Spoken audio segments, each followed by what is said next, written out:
بسم اللہ الرحمن الرحیم۔ مصر کا حکیم روزے کی حالت میں شراب خانے سے 2 بوتلیں خرید کر گھر آتا اور پھر افطار کے بعد قاہرہ کی مشہور ترین طویف کے ہاں چلا جاتا اور اس کے ہاں 3 سے 4 گھنٹے گزارتا۔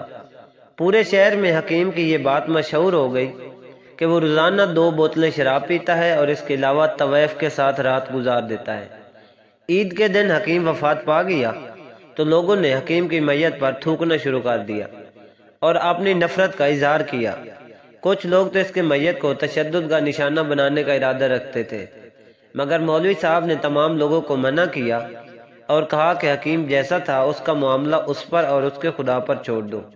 لوگوں نے مولوی صاحب کی نصیحت پر عمل کیا، لیکن کوئی شخص بھی حکیم کا جنازہ پڑھانے کے لیے تیار نہیں تھا۔ حکیم کا جنازہ گھر میں پڑا تھا۔ حکیم کی بیوی نے جب اپنے شوہر کی توہین دیکھی تو اس سے برداشت نہ ہوا۔ اس نے شہر کے لوگوں کو حکیم کا ایسا راز بتایا کہ جس کو سن کر تمام لوگ رونے لگے۔ اب ویڈیو پوری سنیے گا۔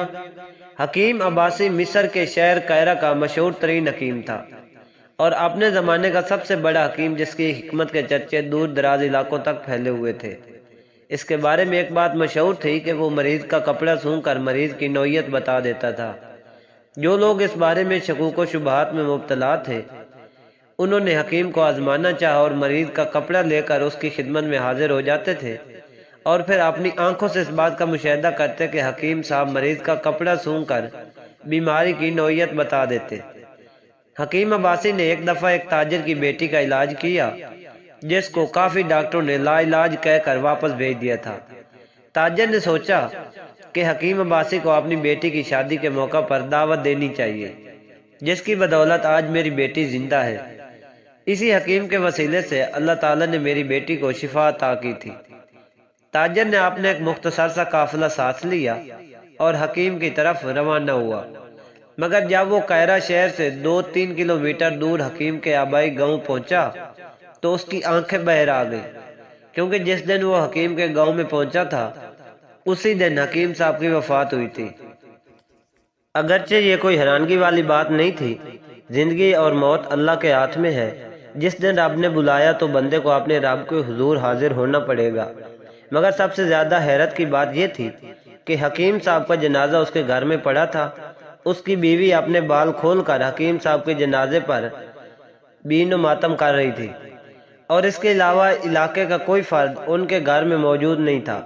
یہ دیکھ کر وہ تاجر حیران ہوا کہ میں کیسے علاقے میں آ گیا ہوں۔ کیا اس علاقے میں میت کو دفنانے کا کوئی انتظام نہیں یا اس علاقے کے لوگ ایسا کرتے نہیں؟ تاجر نے حکیم کی بیوی سے پوچھنے کی کوشش کی تو وہ غم میں ڈوبی ہوئی تھی۔ اس نے تاجر کو کچھ نہ بتایا سوائے روتے ہوئے اتنا ہی بتایا کہ میرا شوہر بدکار نہیں تھا۔ یہ گاؤں والے میرے شوہر کو کیوں بدکار کہتے ہیں؟ یہ بدکار نہیں تھا، میرا شوہر تو متقی شخص تھا۔ حکیم کی بیوی کے یہ الفاظ سن کر تاجر کے دل میں تجسس پیدا ہوا اور ساتھ ساتھ وہ بہت پریشان ہوا کہ آخر معاملہ کیا ہے۔ وہ حکیم کے گھر کے باہر آیا اور پڑوسیوں کے دروازے پر دستک دی۔ ایک شخص نے دروازہ کھولا تو تاجر نے شخص سے کہا کہ آپ کے پڑوس میں ایک شخص کی وفات ہوئی ہے، کہ آپ کا مذہب اس بات کی اجازت دیتا ہے کہ پڑوسی کے گھر وفات ہو جائے اور آپ اپنے گھر میں بیٹھے رہیں؟ اس شخص نے تاجر سے کہا کہ آپ ہی اسے دفنا لیجئے، ہم تو ایسے ناپاک شخص کے جنازے میں شامل ہونا ہی نہیں چاہیں گے۔ یہ کہہ کر اس نے دروازہ اندر سے بند کر دیا۔ اسی طرح تاجر جس شخص کے پاس بھی جاتا تو وہ کچھ بتائے بغیر دروازہ اندر سے بند کر دیتا۔ تاجر کو سمجھ نہیں آ رہی تھی کہ وہ لوگ اسے کیوں نہیں بتا رہے۔ آخر کار تاجر امام مسجد کے پاس گیا اور کہا کہ امام صاحب، ایک بزرگ کا جنازہ اس کے گھر میں پڑا ہوا ہے، کہ آپ کی تعلیمات میں یہ شامل ہے کہ اس کا جنازہ نہ پڑھایا جائے؟ امام مسجد نے تاجر سے کہا کہ میں مجبور ہوں، چاہے وہ شخص کتنا ہی بدکار تھا، لیکن ہمارا دین اس بات کی اجازت نہیں دیتا کہ اس کو اکیلا چھوڑا جائے اور اس کی تدفین نہ کی جائے۔ تاجر نے امام مسجد سے پوچھا کہ آخر معاملہ کیا ہے؟ امام مسجد نے تاجر کو بتایا کہ بھائی، یہ ایک کامیاب حکیم کی تمام لوگ عزت کرتے تھے، مگر زندگی کے آخری ایام نے اس نے ایک ایسا کام کیا کہ جس کی وجہ سے لوگوں کے دل میں جو اس کی عزت تھی وہ ختم ہو گئی اور تمام لوگ اس سے نفرت کرنے لگے۔ یہ ماہ رمضان میں ایک شراب خانے کے اندر جاتا، وہاں سے شراب کی 2 سے 3 بوتلیں خرید کر گھر لے جاتا اور پھر میاں بیوی مل کر شراب پیتے۔ اب خود ہی بتاؤ کہ رمضان کے مقدس مہینے میں ایسا کام کرنے والا مسلمان کہلائے گا یا نہیں؟ یہ تو کچھ نہیں، اس نے تو ایسے ایسے کام کیے ہیں کہ بندہ کانوں کو ہاتھ لگاتا ہے۔ پانی کی جگہ شراب سے یہ افطاری کرتا اور پھر افطاری کے بعد یہ گناہوں سے باز نہ آتا۔ رات کے وقت یہ ایک طوائف کے پاس چلے جاتا اور پھر آدھی رات تک وہ اس کے پاس ہی رہتا۔ وہ جسم فروش عورت تھی جو 1 گھنٹہ ساتھ رہنے کا کافی سارا پیسہ وصول کرتی تھی، اور یہ حکیم صاحب اس کے ساتھ 4-5 گھنٹے رہتے۔ وہ سارا پیسہ جو اس نے حکمت سے کمایا تھا اس طوائف پر لٹانے لگے۔ شہر کے باسیوں نے حکیم کو سمجھانے کی کوشش کی کہ آپ غلط کر رہے ہیں، لیکن اس پر کچھ اثر نہ ہوا۔ سارا مہینہ یہ ایسے ہی کرتا رہا اور پھر عید والے دن ہی مر گیا۔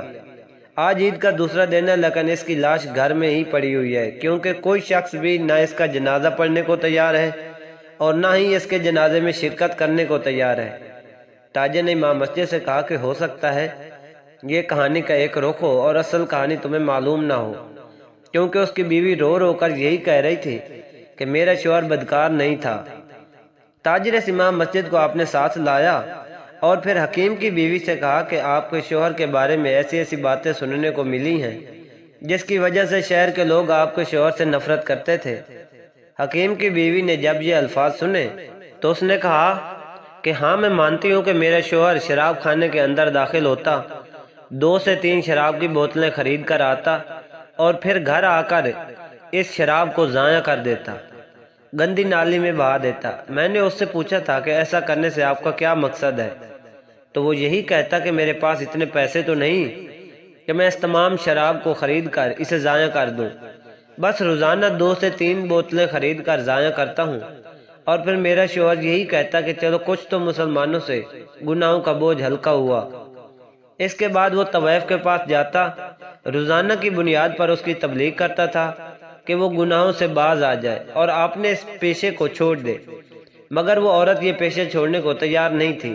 3 سے 4 گھنٹے اس کے کوٹھے پر رہتا اور پھر وہاں رہنے کی اسے اجرت بھی دیتا، اس شرط پر کہ وہ اپنے کوٹھے کے دروازے بند کر دے گی اور کسی نوجوان کو اپنے گھر داخل نہیں ہونے دے گی۔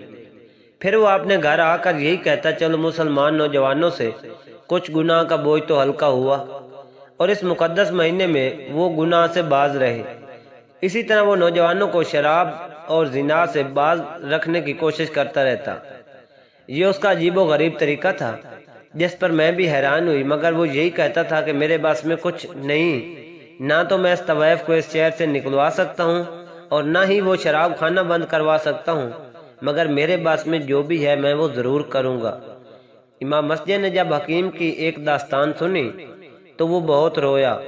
اس کے بعد شہر کے ہر گھر کا دروازہ کھٹکھٹایا اور ان کو حقیقت بتائی۔ جس نے بھی حکیم صاحب کی حقیقت سنی تو وہ آپ نے کیے پر پچھتایا۔